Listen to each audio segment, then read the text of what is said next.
If you're 85 or younger, would you like peace of mind and comfort for your family? We're Final Expense Direct with an urgent message for you. The average funeral today costs over $8,000, but the most you'll get from government benefits is $255.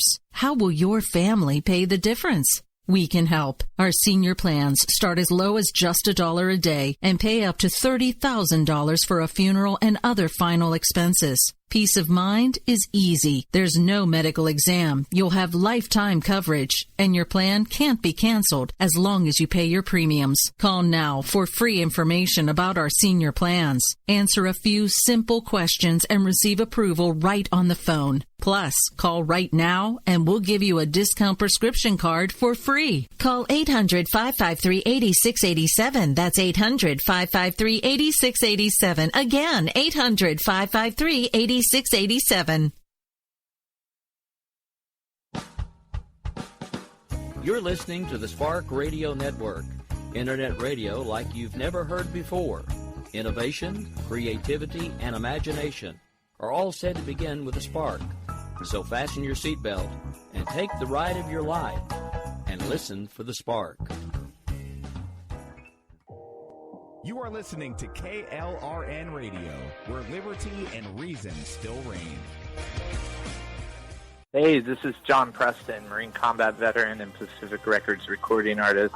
Just reaching out to have you check out our new album, Battle Cry, Songs of America's Heroes, an album featuring phenomenal other combat veteran artists like Scott Brown of the Scooter Brown Band, Brian Weaver, Rowdy Johnson, just an incredible mix of people. This is all veterans telling our stories and our lives, and we're giving 100% of our proceeds to the Valkyrie Initiative to help veterans and first responders integrate back into society. I myself have battled with post-traumatic stress for many years and lost my own brother, a Marine Corps veteran, to suicide. I ask that you step with us and make this happen. We are in pre-order right now and release on March 17th. Go to iTunes, go to Amazon, buy. We plan on making the charts and making it at a very high level, and your support right now makes a difference. This is the release of my new song, Superman Falls, which is actually about the loss of my own brother, which happened last year, and I would love for everyone to check it out, to listen, and hopefully it'll make a difference in many lives.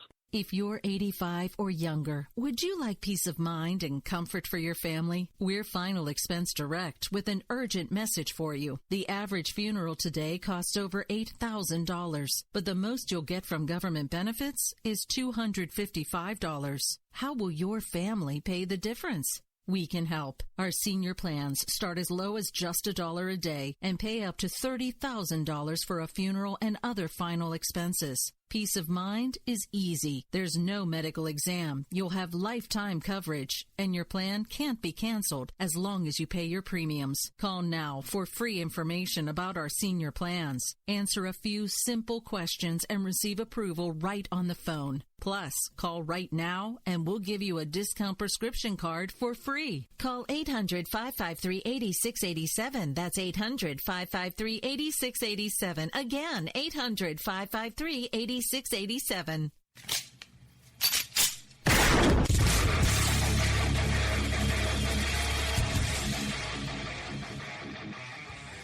This is Slickery Trigger for Rebel Road Tactical. With proper care and feeding, your pistol will be ready when you need it. There to save your life. Shouldn't your gear be that good? Whether you need a holster for comfortable everyday carry or a tough-as-nails holster for your next training course, Rebel Road Tactical has what you need. Check us out on the web at rebelroadtactical.com.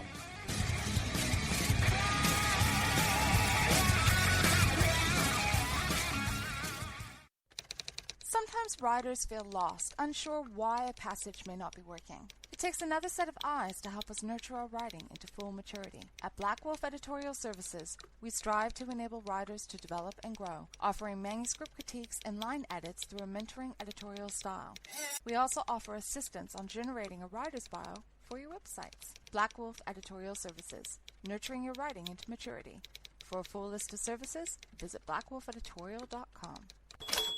Here's George Foreman with InventHelp. Hi, I'm George Foreman. Do you have an idea for a new product or invention? People ask me all the time, George, how do I get my idea in front of companies? How do I get a patent? What do I do next? Do you have the same questions? I'll tell you like I'll tell them all. Call my friends at InventHelp. Call InventHelp today for free information. InventHelp has been helping inventors for more than 30 years and has sales offices nationwide. InventHelp can submit your invention to companies who are interested in receiving new ideas. If you have an idea and want to try to patent it and submit it to companies, you should call InventHelp today for free information. Listen, I can't guarantee a company will be interested in your idea, but I believe every inventor deserves the opportunity to step into the ring and take their best shot. Put InventHelp in your corner. Get your free inventor's information. Call 1-800-353-6490. That's 1-800-353-6490. Again, 1-800-353-6490. KLRN Radio has advertising rates available. We have rates to fit almost any budget. Contact us at advertising@klrnradio.com.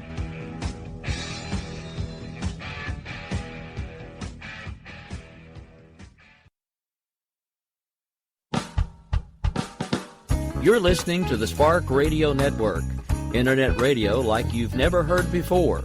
Innovation, creativity, and imagination are all said to begin with a spark. So fasten your seatbelt and take the ride of your life and listen for the spark. And so, my fellow Americans, ask not what your country can do for you, ask what you can do for your country. Freedom is never more than one generation away from extinction. We didn't pass it on to our children in the bloodstream.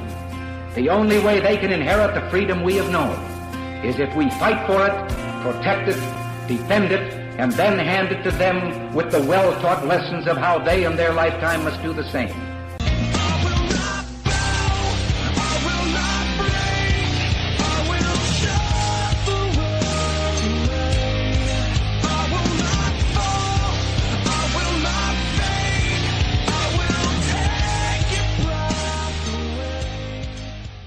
Well, happy Thursday evening. That's right. There is one day left of the work week for those of you that work Monday through Friday. For those of you like me that work 7 days a week, it doesn't really matter. But hey, it's almost Friday anyway. All right, so this is Jenn and Rick. I'm one half of the crew, Mr. Rick Robinson, joined by the other half, Miss Jenn Homestead. Getting tongue-tied with myself over here. And good evening, Miss Jenn. How are you? I'm doing good. Not a whole lot to report other than, everybody's freaking out over Comey hearing. So, now this is gonna have me flashing my nerd card.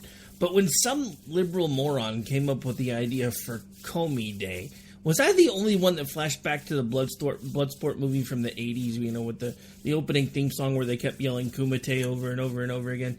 Am I really that much of a nerd? Was that just me? I don't know. I don't. Yeah, I was. Well, see, I know you were like a zygote, so shut up. I was like, I was probably a toddler, maybe.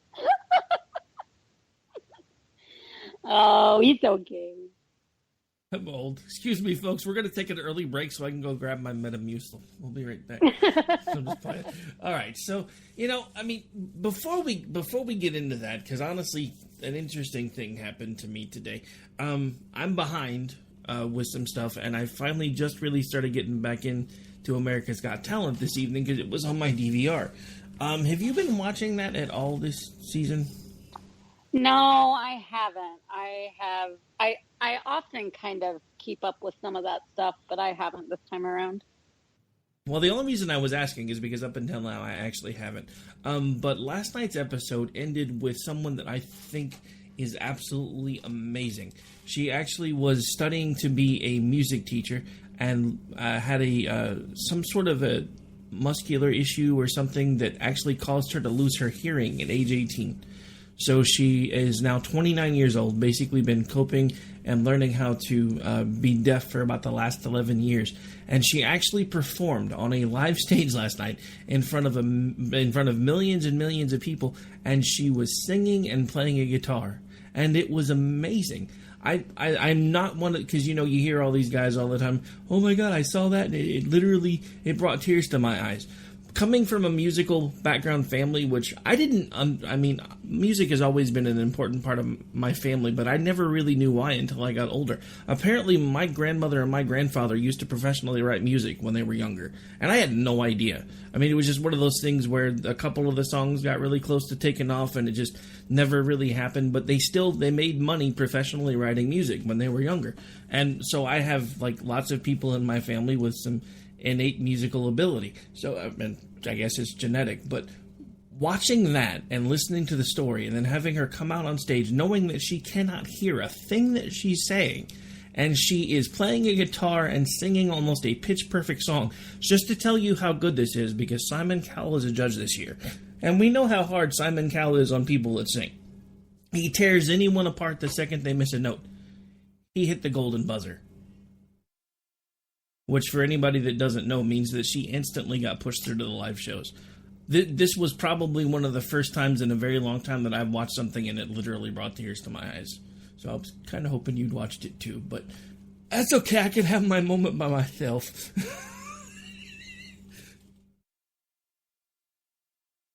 Uh-oh. I think I've put her to sleep.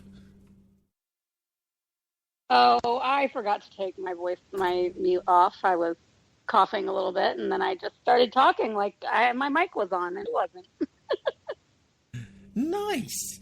Okay. So, oh, man. All I was saying was, yes, now I'll have to look it up, because this is right up my alley. Well, yeah, it was one of the golden ticket moments, so if you actually just search that on Facebook, it'll probably pull right, or the golden buzzer moments, because they did like a hashtag thing with it, so it will probably pull right back up, and it was honestly, I was floored.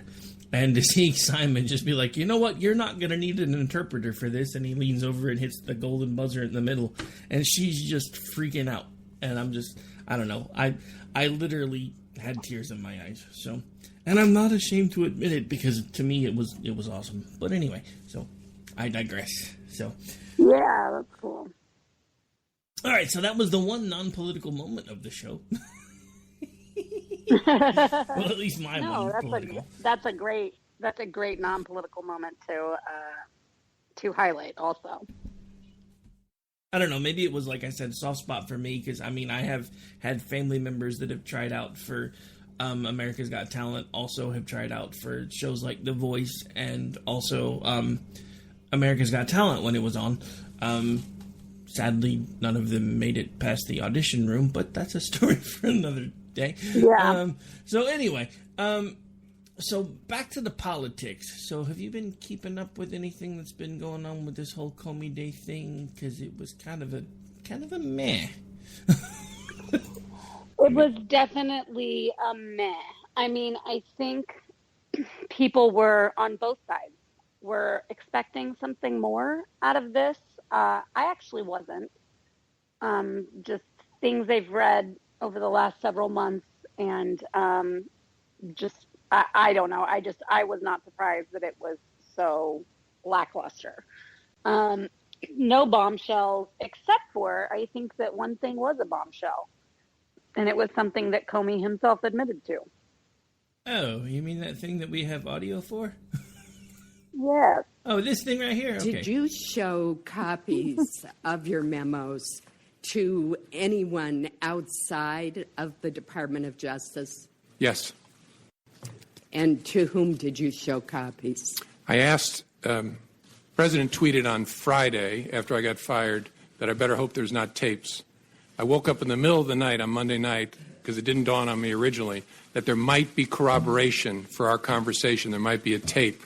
And my judgment was I needed to get that out into the public square. And so I asked a friend of mine to share the content of the memo with a reporter. Didn't do it myself for a variety of reasons, but I asked him to because I thought that might prompt the appointment of a special counsel. And so I asked a close friend of mine to do it. And was that Mr. Wittes? No, no. Who was that? A good friend of mine who's a professor at Columbia Law School. So the former director of the FBI, who had memos on what, in another clip, he admitted were on what he used his, it was his classified laptop, was how he phrased it. He took those memos, gave them to someone else so that person could leak them after he was fired. meh. Yeah. Yeah. The idea was not just, I'm just going to give this to my friend so that someone else knows. It was to give to the friend to give to media. Well, you know, I mean, that. I might have expected him to, you know, but, well, I took these memos and I stuck them in a safety deposit box, so if I ever wound up sleeping with the fishes, people would know what happened and why. But no, my whiny little, never mind, gave these to a friend because my feelings were hurt because I got fired and I wanted people to know the type of person that he is.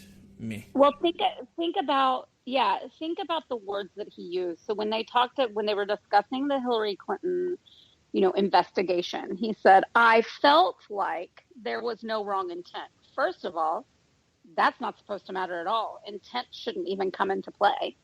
And then when describing these memos and stuff with Trump, they said, "Why did you start recording?" Well, I felt like I might need them because I felt like he might lie about it. It was just weird to keep saying things like I felt, I feel, like very, I don't know. That's just so liberal.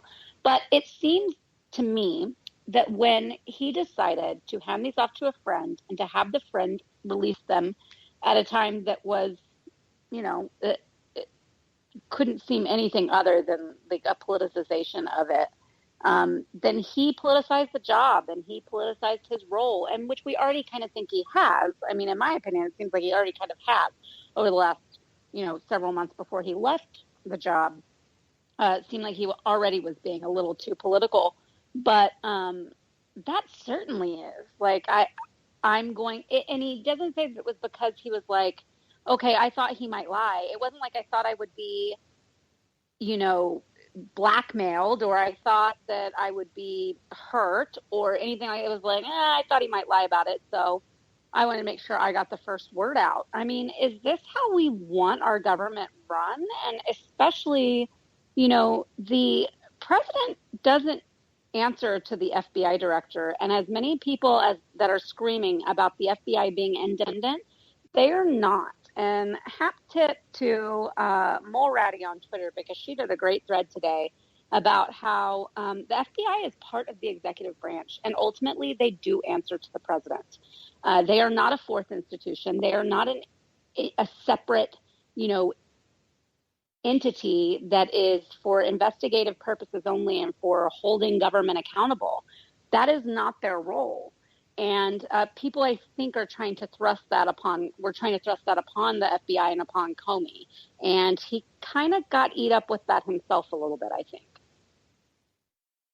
No, exactly. I mean, and the thing about it is, and what I don't understand, and maybe you can help with this. What I don't understand is people from the left and the right seem to have gotten different takes from the things that were leaked today. Like I just saw a tweet on Twitter talking about what the New York Daily News headlines are going to be tomorrow, and Comey's explosive accusations, Trump is a liar. That's going to apparently be the headline of the New York Daily News tomorrow. But we're literally talking about someone who one of his biggest revelations today was that Trump wanted loyalty from him. Now, I want to flash back to a certain other president who we all know, and his name was Barack Obama. And anybody remember when Eric Holder kind of made a very similar statement to Barack Obama about giving him his loyalty? Nobody seemed to say anything then. I don't even remember the right being upset about that. But because Donald Trump said he wanted an FBI director that was going to be loyal, which makes sense to me. Because right. That's the thing. Is like, let's think about what was said here. He didn't say, I demand that you stop doing this or this or that, or please halt this investigation, or don't you dare investigate so-and-so. He asked for his loyalty. And I think that this is something that, maybe was not appropriate given the fact that there were going to be investigations into Trump's campaign and then possibly other areas that involved his administration or the election. But it was not inappropriate for a new president with the still tenured FBI director to ask them, do I have your loyalty? Because that matters in these positions, that they can trust each other. So and that's the problem with the FBI being a little too political. When you do have heads there that start being that way, then they can't work in tandem with the people that they need to in order to protect what they need to protect and do the job that they need to do. Exactly. And I want to put that, because you touched on something, and I want to kind of expand on that a little bit. Let's not forget that this was a newly elected president sitting down with the FBI director that was appointed during the previous administration, which was on the other side of the aisle.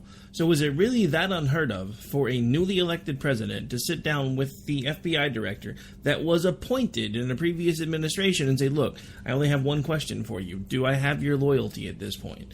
Because to me, that seems like a valid question when you're basically coming in. Your rules are your rules and the way you do things are gonna be completely different than the last guy. You know that this guy was appointed by the previous guy. It's like, okay, so are you gonna work with me at this point? Or are you gonna not? And I think what Trump. Go ahead. Go ahead. Sorry. I was gonna say, I think what Trump kind of started figuring out over time was that maybe he really wasn't working with them as much as he said he was going to. I mean, say what you want, say what you want about Trump. He's usually a pretty good judge of character. I mean, and I think. Go ahead. What I was going to say was, I think that with, in addition to just like, are you going to work? There was already the kind of thorn in the side of their potential relationship because Comey had investigated Hillary Clinton and Trump had been so outspoken about, her being punished, basically, that she be indicted, that she be convicted, and that she be punished for her crimes. And he had blasted Comey pretty publicly when Comey declined to take it further. So I think that there's even an added layer of necessity in having a conversation like that than there would normally be. Now, I have one more revelation about the hearing that I want to touch on, then it's probably about time to take a break. And then I want to change gears because a very interesting thing happened on social media today when the left and the media expected Comey to kind of rule the day. And then and then a friend of ours started at a hashtag and everything kind of changed. And we're going to talk about that after the break. But right now, I do have one other piece of information that I thought was really necessary to pull from the hours of the Comey testimony, because this lends to another very important point that the left didn't seem to want to listen to. So on the cloud, we keep talking about this cloud. You perceive the cloud to be the Russian investigation in general. Yes, sir. But the specific ask was that you would tell the American people what you had already told him, what you had already told the leaders of Congress, both Democrats and Republicans, that he was not personally under investigation. Yes, sir. In fact, he was asking you to do what you have done here today. Correct, yes, sir. So I want to run through that real quick just to make sure, because it was a pretty quick clip. It only lasted like 22 seconds. So in this clip, Rubio is asking the question. So what Donald Trump wanted from you was for you to tell the American people what you've already told him, what you had already at this point told him. You had already told us, meaning high-ranking members of Congress, and you hadn't done it yet, and yet you did it here today. And Comey's blunt, short answer was yes, sir. So, right. Here's my thing with all of this, because I still want to know what's going on with Russia. I don't care at this point whether the Trump incoming administration had anything to do with it, Trump had anything to do with it, or if the Obama administration for some reason had anything to do with it. I just want to know if somebody from our country assisted them in doing what we're pretty sure they've done. Because let's face it, they have openly admitted to meddling in several elections right around the same time that ours was occurring. So I'm not saying that they didn't do that, but what I am trying to figure out is why are we not focusing on that part of it? Why are we trying to shift the blame to Trump? Let's ferret out what the Russians did, when they did it, and worry about blame once we know more about what's going on. And would that not have made things easier on the current sitting president if the director of the FBI would have said, look, we are seriously investigating Russia, but at this time, the president is not under investigation for any of the things that are going on right now. Why? You know why? Because like I said before, he was acting politically.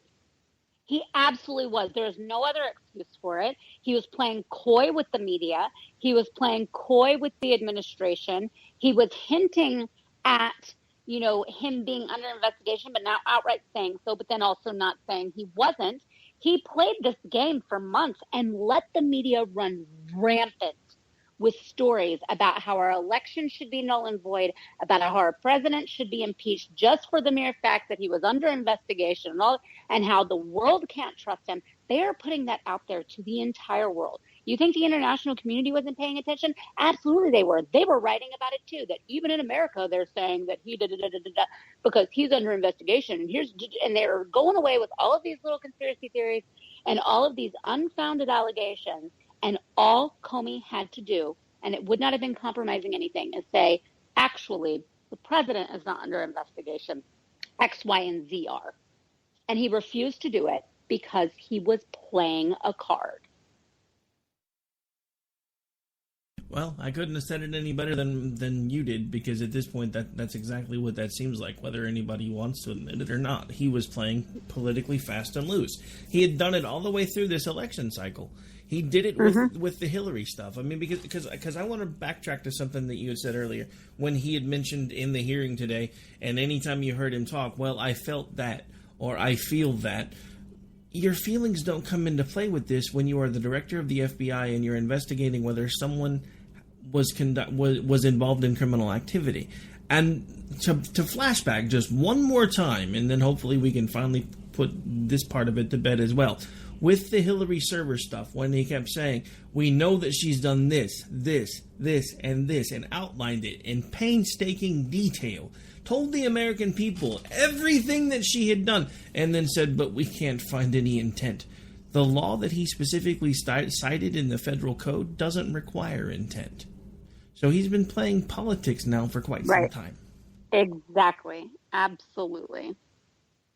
And again, knowing that, and framing that just the way that we said it, is it really that much of a stretch for a newly elected president to sit down with the director of the FBI, who knows, because he's had people in his inner circle tell him, after everything that he's outlined, he didn't need intent, and he still didn't do it anyway. So is it really that much of a stretch for a sitting president to sit across from the director of the FBI and say, do I have your loyalty? I don't think so. But for some reason, because Trump said, I need loyalty. That's what I need. All of a sudden, he's Don Corleone.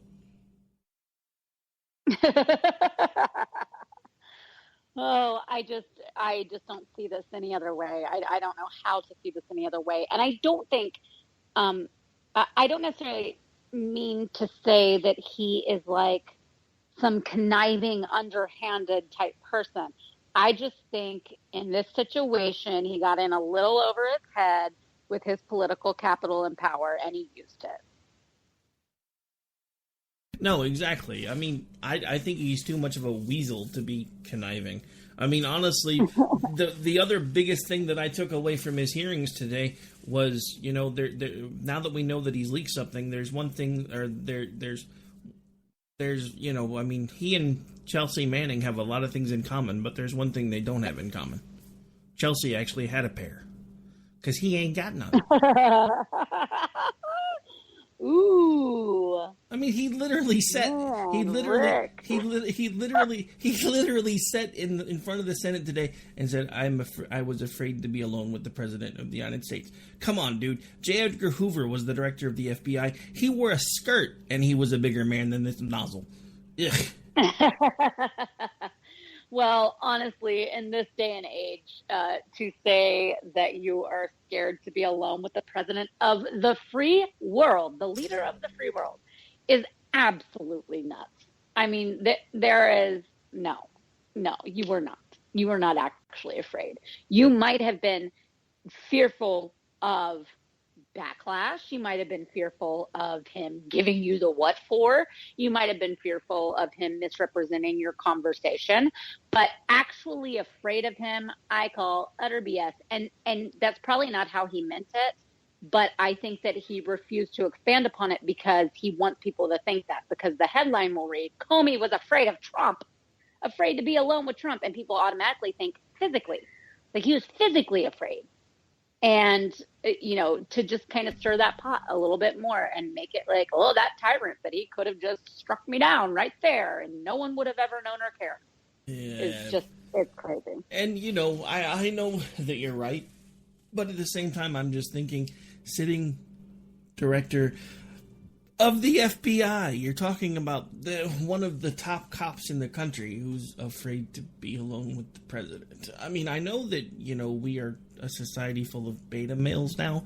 I mean, we literally have young boys dressing up as women so they can run in girls' track meets and beat girls at sports now. So I mean, I realize that the male gene pool might be kind of deteriorating here, but to think that someone who is actually like one of the top cops in the country would be like, I didn't want to be. I mean, he literally talked to Jeff Sessions and said, "Make sure I'm never alone with him again." Literally. I just. All of it. First of all, I'm not even sure why. There have been some people being like, it's totally inappropriate for them to have a meeting alone anyways. Really? No. I mean, I get that maybe not a lot do, but I think that there are a few key positions that it is completely warranted for the president and that person to have an audience alone with only each other, because of sensitive information that is usually being dealt with those people. That does not strike me as something shady or weird at all to have the FBI director, the CIA director, the NSA director, or the Secretary of State and the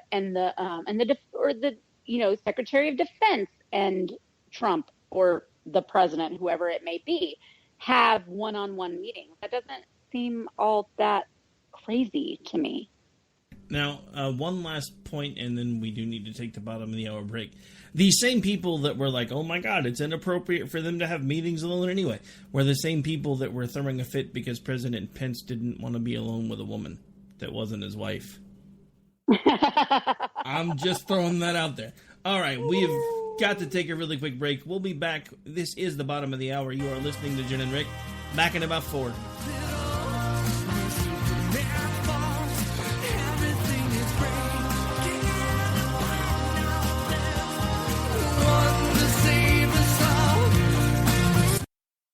The following message contains a special offer for listeners of this station. Are you a man over 40? Are you constantly looking for the nearest bathroom? Do you wake up multiple times a night to use the bathroom? Right now, Perfect Prostate is sending out free bottles of their groundbreaking new formula to listeners of this station. Perfect Prostate Formula was developed by medical doctor Mitchell Fleischer, and its ingredients have been clinically studied to reduce your frequent nighttime bathroom visits and promote healthy urine flow. Right now, preferred customers get their first bottle of Perfect Prostate absolutely free. There's nothing to lose. Perfect Prostate is guaranteed to reduce that constant urge to use the bathroom, especially at night, and promote healthy urine flow. Don't wait. Call now for your free bottle. Just pay shipping and processing. Dial 1-800-675-0251. That's 1-800-675-0251. Supplies are limited. One free bottle per household. Call now. Dial 1-800-675-0251. That's 1-800-675-0251.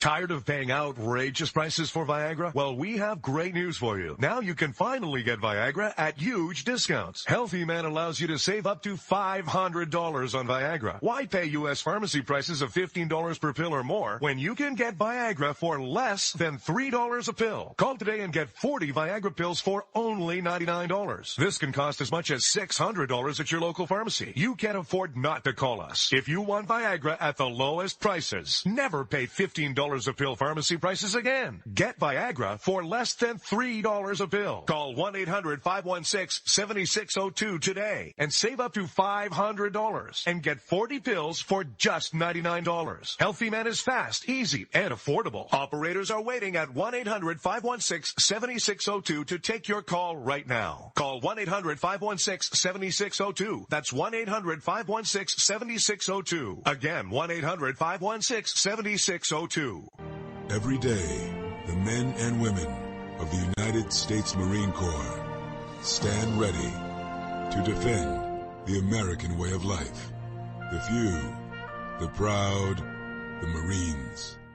Hey folks, I want to introduce you to a friend of mine, Dr. Richard Harden. We are on the same mission, which is waking up America.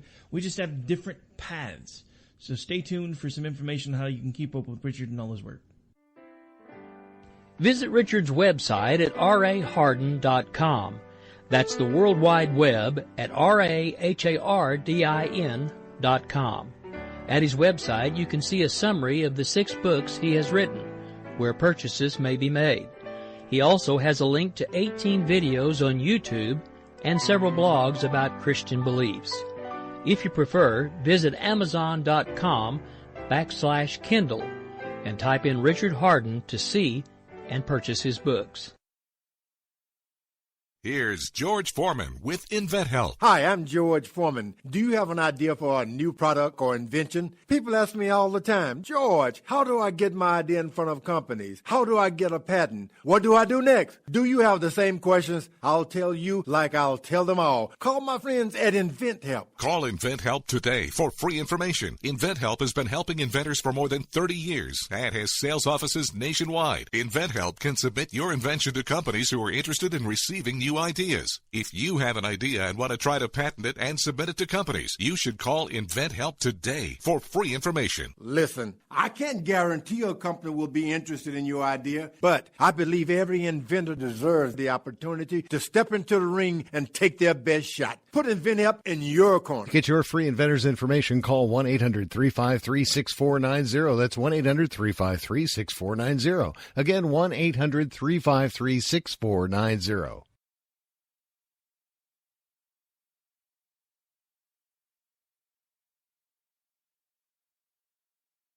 Here's George Foreman with InventHelp. Hi, I'm George Foreman. Do you have an idea for a new product or invention? People ask me all the time, George, how do I get my idea in front of companies? How do I get a patent? What do I do next? Do you have the same questions? I'll tell you like I'll tell them all. Call my friends at InventHelp. Call InventHelp today for free information. InventHelp has been helping inventors for more than 30 years and has sales offices nationwide. InventHelp can submit your invention to companies who are interested in receiving new ideas. If you have an idea and want to try to patent it and submit it to companies, you should call InventHelp today for free information. Listen, I can't guarantee a company will be interested in your idea, but I believe every inventor deserves the opportunity to step into the ring and take their best shot. Put InventHelp in your corner. To get your free inventor's information, call 1-800-353-6490. That's 1-800-353-6490. Again, 1-800-353-6490.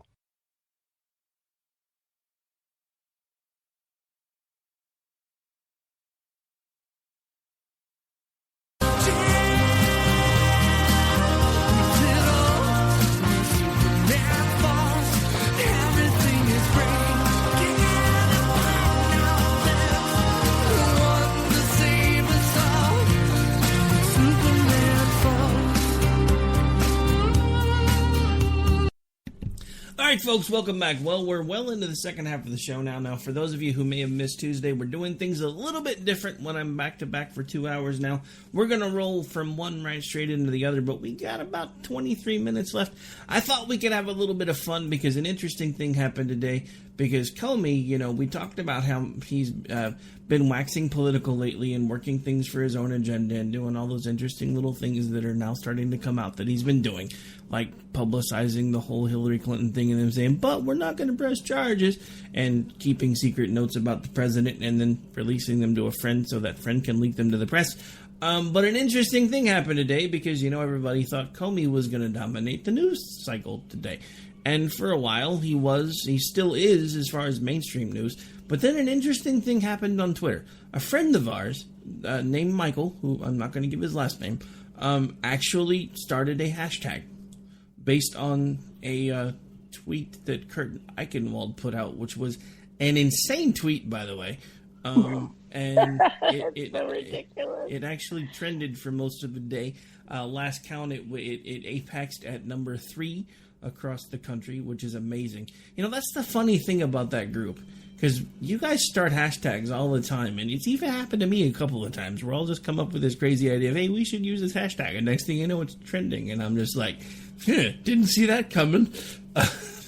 Now it's happened. Oh my God. It's happened for you and a few others a lot more than most, but I've even managed to get into it, I think, twice so far, which, I don't know. The first time a hashtag trended for me, it was like the most amazing thing ever because it never happened before. I was like, Yeah. oh my God, my hashtag is trending. I still get excited. I'm like, oh, I did it. And like you said, you never know which ones are going to do it. Like you can have some great ones and a lot of great people participate, but it just never really takes off. But we've got this group that has so many people and a lot of them have a heck of a lot more followers than I do. And sometimes it just catches fire and it's really fun when it does. But yeah. Well, I Can Wall the movie was pretty great. I've noticed there seems to be a pattern.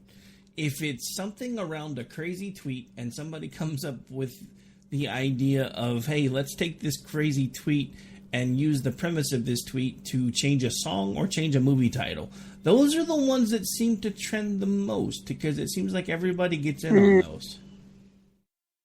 Yeah, I think you're probably right. Well, because it's you know, it's something that's relevant. You know, it's like current affairs, and people are just like, oh, I want to get on this. They've already seen whatever it's referencing, and so it's kind of a fun, interactive thing, as opposed to just being like, okay, now we're going to, which these are all the hashtags can be fun, but sometimes people are like, you know, Harry Potter, blah blah blah, or whatever, you know, and those don't always necessarily take off. But I will tell you, I'm a night owl, and you know, for good reason. My job usually entails me, you know, working events until 2, 3, 4 in the morning. But I will say that there are some pretty good ones that happen at night, and it's usually something about books, movies, music, and it's less politically inclined at all. It'll be like, you know, put this in a movie or put this in a something like it, you know, it'll be something very benign. And those tend to go really well on quote unquote late night Twitter after dark, I guess. But no. During the day, you can't use that. That has an entirely different connotation, and it's scary. Oh, I know they still use it though, even for these things. It's funny. But anyways, what I'm saying is to get one going during the day and get that to take off, it just seems to be much harder to do. And it usually works when it's something current events related that everybody can turn into something funny. So just to make sure that everybody knows what we're talking about, the hashtag that was trending was I Can Wall the movie. And what happened is, you know, Mr. I have seizures from bright lights. Wasn't he the one that like tried to sue somebody for sending him a tweet with a flashy thing or something? For a GIF. So it had a GIF in it. Yeah, it was a GIF on a tweet, and they were like, he was like, his wife supposedly responded and said, I called authorities, like he's, you know, epileptic, and you caused him to have a seizure, so that's abuse. It was assault is what they were trying to say. And so apparently they got the authorities involved in Dallas. I haven't heard that anything came of it, but that would be absurd. So, and this is just a peek into my dark, scary mind. Anybody want to take bets as to whether or not Eichenwald's wife is actually in a dress in the attic, kind of like Norman Bates? Just saying. But anyway, so back to this. So what happened was he put out a tweet today that apparently he and his, now I want to preface this, apparently they are at least adult children, so I want to preface this, but apparently he and his adult children were going on this scavenger hunt through Twitter to find something referred to as tentacle porn, which is very disturbing, and I don't recommend that you search for it. I'm just saying. But it kind of became just, he was the butt of Twitter jokes for the rest of the day and probably will be for the remainder of eternity. And that was basically what started the idea of let's Eichenwald the movie. And then everybody started finding a way to work tentacles or some sort of sea life or something into a movie title. And here we sit, and basically it changed the whole scope of the news on Twitter because nobody was talking about Comey anymore. Which another interesting side piece of that was a tweet that a screen capture of a tweet that's been passed around by some really big name folks that was happening around the same time that the hashtag started trending, and it was Comey's thoughts for the day. I'm going to dominate the news cycle. Eichenwald, hold my tentacle. And that's just kind of how it went, because he wasn't dominating the Twitter news cycle anymore. And I honestly think that's part of what he was going for. So the fact that we managed to keep that from happening, at least on some level, I think was a win, because the dude's a weasel. I mean, there's no way around it. He's a conniving weasel who got an idea in his head that he was going to find a way to punish the president. Now, the one thing that I will admit that is both funny and a little sad at the same time is when the announcement came across that Comey was fired, he was actually away from D.C.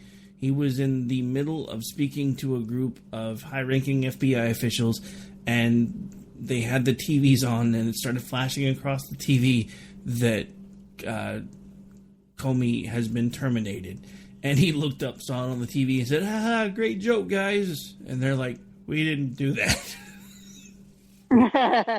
He's like, "No, serious. That's really funny. That's awesome. You guys, that was cool." And they're like, "No, seriously, we didn't do that."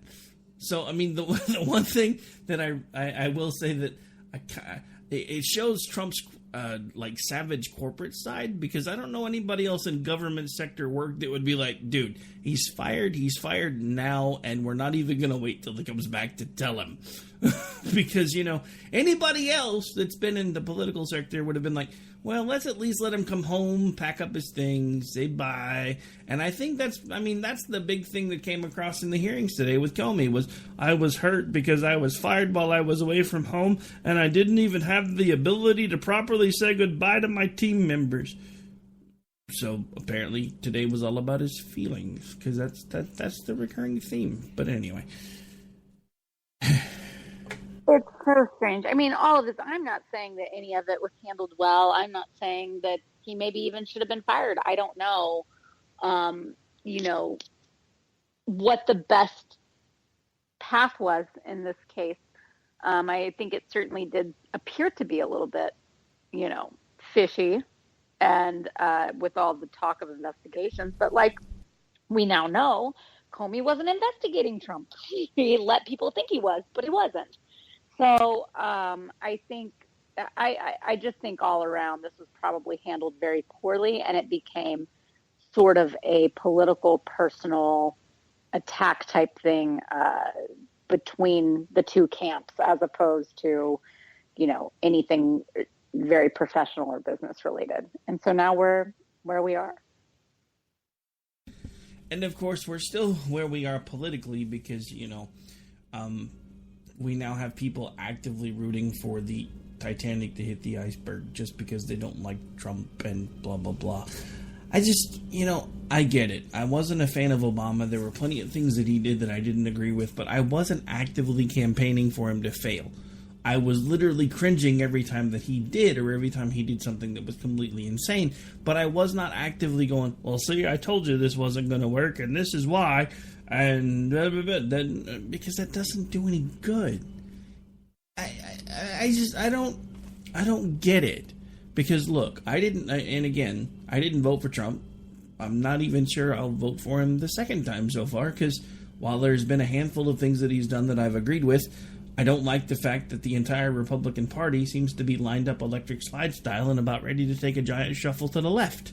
Leading off with the fact that the person whose audio we just played a little bit ago, Marco Rubio, was just tweeting the other day about how everybody needs government-run FMLA.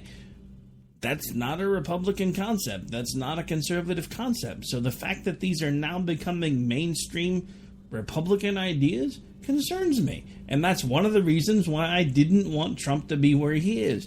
But now he is. So unless we're going to do something crazy, we got to kind of work within the system. And no, I'm not advocating for anybody to do anything crazy. Slick, I'm looking at you. Just saying. Yeah, I mean, that's the thing is that, like you said, there are just too many things that are becoming mainstream. I will say something about the Marco statement, the Marco tweet. I was immediately like, and I did some snarky tweet about it and got a lot of retweets. And then a couple people were like, I'm not even sure that's what he meant. And and they might be right, because I looked at it and I go, well, it's just one tweet. He did not put out a statement. He has not said anything publicly. It was this one tweet that said, oh, Ivanka's doing good work. Families should be able to whatever. But it didn't say anything about, I think, federal funding or, this or that, which he had been against in the past. So I'm not sure if it was more of like a solidarity, because the headline on the Ivanka thing was not really about the government involvement. It was about, how families shouldn't have to suffer for having or lose jobs or whatever for having children. And I was like, okay, so I read a little bit more about it and some other hot takes on it. And, it's about split down the middle. But but that's the whole point, though, is that it is a concern that even someone who has been against this in the past might embrace it, because that's the way this party is headed with Donald Trump at the helm. And that's really concerning for pretty staunch, principled conservatives. Well, no, exactly. And, I don't know. I mean, I think part of what kind of got me thinking about the whole tweet with Marco was the fact that I saw some other folks that we know that were like, I remember when we used to speak out against these things. And I read the tweet a couple times, and I'm like, is he really advocating for what it sounds like he's advocating for? And I mean, I don't know. Maybe that's one of the hard things about Twitter. And that's another hard thing about social media in general. It's hard to determine tone in print, because there needs to be there needs to be a sarcastic font. I don't know what it's going to be, but somebody needs to come up with a button you can hit on your keyboard where anybody automatically knows that what you're typing is sarcasm, because sarcasm doesn't seem to translate well into print, and it gets me in lots of trouble. It really does, because I'll tweet something, and like this morning, I had a guy that was like, you don't have to, because you were involved in the thread. It was the one where the dude had jumped on me because, the title of the show last night. Didn't even bother to listen to the show. But another guy came on later. By the way, didn't even bother to look at your profile or anything. Yeah, I know.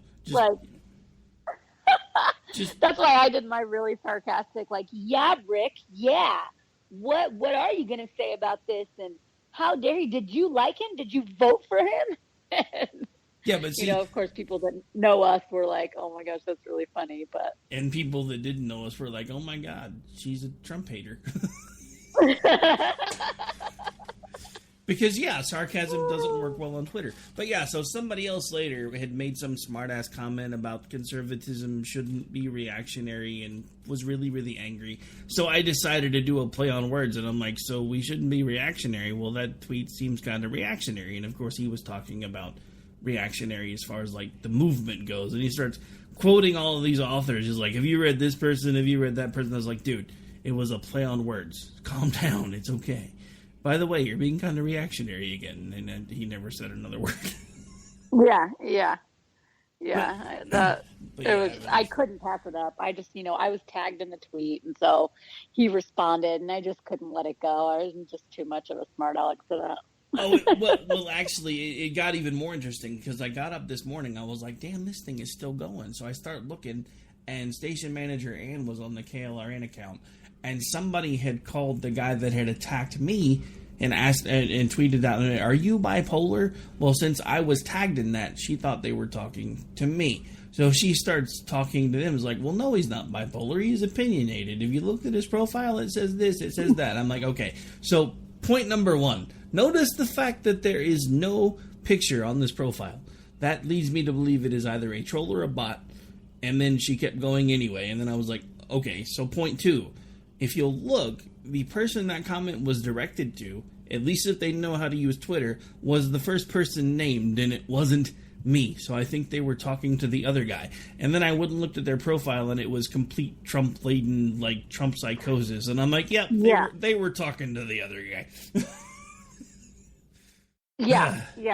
And I think it was one thing that really rubbed me wrong, where whenever someone is like, answer for this, and it was like, can you explain this? It's like, I don't have to explain anything. I'm sorry. No, I'm not going to explain to you why I have this in there and my the radio producer is defending me right now. No, they don't have to explain anything. I don't have to. I'm a free individual, like, able to have my opinions, and there's nothing about your bio that said anything that is even remotely offensive. So I always hate it whenever that is usually my reaction when someone's like, can you explain yourself about blah, blah, blah, blah, blah.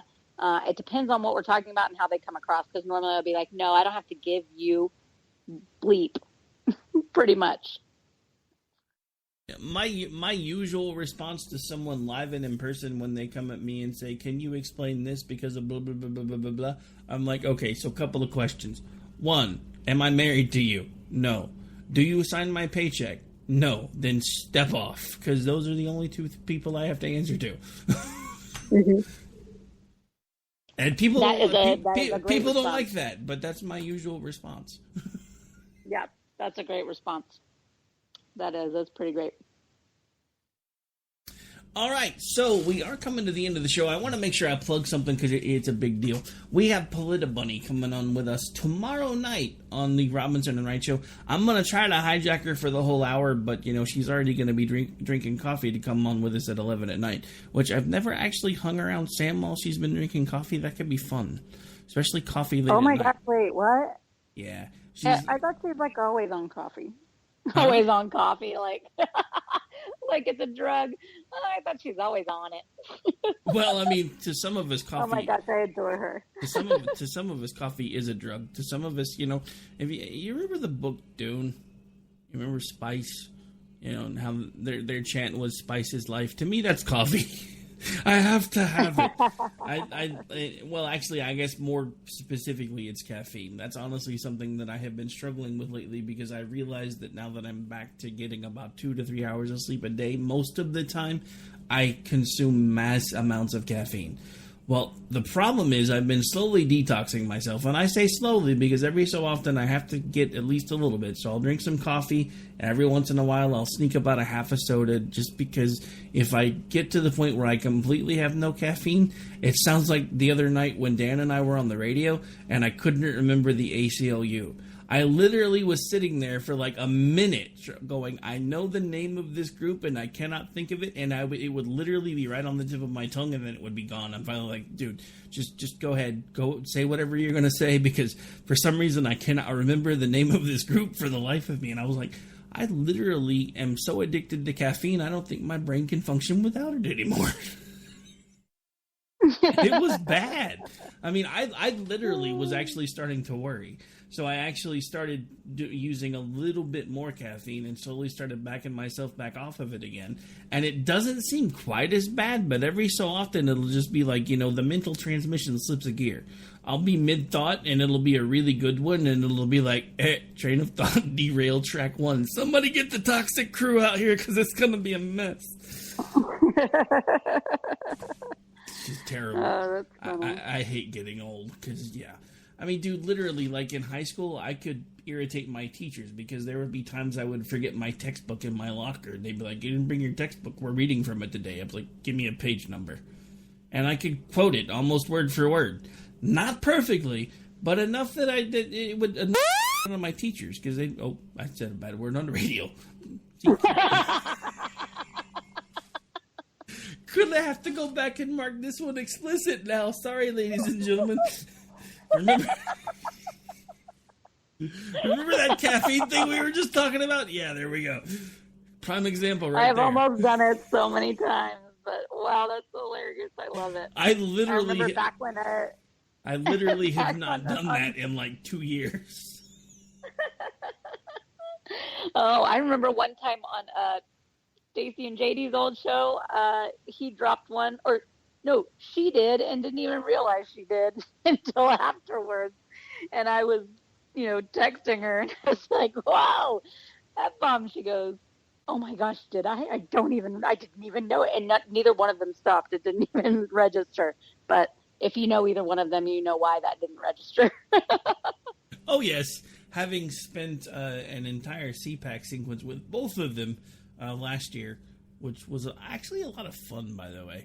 But yeah, they're kind of like me in person. That's why it just happened that I didn't catch it, because if you've ever been around me in real life, I cuss like a sailor. And I tell everybody that up front. I am absolutely me too. It's pretty bad. In fact, on Twitter, like one of the best ways you can get me, one of the only ways you can get me to tell you where to go is if you comment on my on my language or tell me that I shouldn't speak that way. You're pretty likely to get a nice little string of expletives.